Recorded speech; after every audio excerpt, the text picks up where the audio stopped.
Bonjour, Mesami! Isa sa mga inaabangan ng mga anak natin, Mesami, sa tuwing sasapit ang Pasko is yung makareceive sila ng mga regalo. Alam naman natin yan, Mesami, dahil dumaan din tayo sa pagkabata at lagi tayong excited na makareceive ng mga regalo sa tuwing sasapit ang Pasko.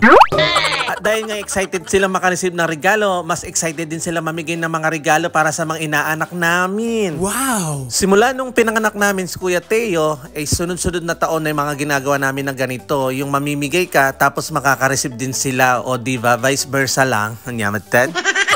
At panigurado naman, Mesami, kung wala akong mga inaanak at wala din inaanak si Mon Amour, baka hindi naman namin gagawin to na mamigay. Charis! Basta mamigay tayo, Mesami, ayon sa kakayanan at tumanggap na may katuwaan. O diba, maliit o malaking bagay, kailangan yan ipagpasalamat. Kung may na-receive o wala, magpasalamat pa rin. O diba, ganyan talaga ang diwa ng Pasko. Huwag kayong mag-expect para hindi kayo masawi sa mal. Bali taon-taon nga namin ginagawa to, Mesami, sa tuwing sasapit na yung Pasko at nagki-Christmas party kami, bigayan na ng mga regalo dito sa church namin. Para yan sa mga inaanak, sa mga pinsan, mga kuya, ate, tito at tita. Yahoo! At sa mga inaanak pala namin na nasa Pilipinas, alam nyo naman kapag umuwi kami, dun kami bumabawi. Kaya babawi na lang po kami ulit kapag nakakauwi ng Pinas sa awa ng Diyos. Yahoo!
At heto na nga pala, Mesami, yung mga na-receive na regalo ng aming mga anak galing sa mga ninong at ninang nila, mga lolo't lola, mga tito, tita, mga kuya, ate. Yahoo! So marami pong salamat sa pagmamahal po ninyo sa aming mga anak at sa pamilya po namin. Aww. Ang Panginoon na lang po ang bahalang magbalik sa inyo ng mga pagpapalang ito na binibigay niyo po sa amin. Kaya may God bless you more and more po sa inyong lahat. We love you so much. Aww.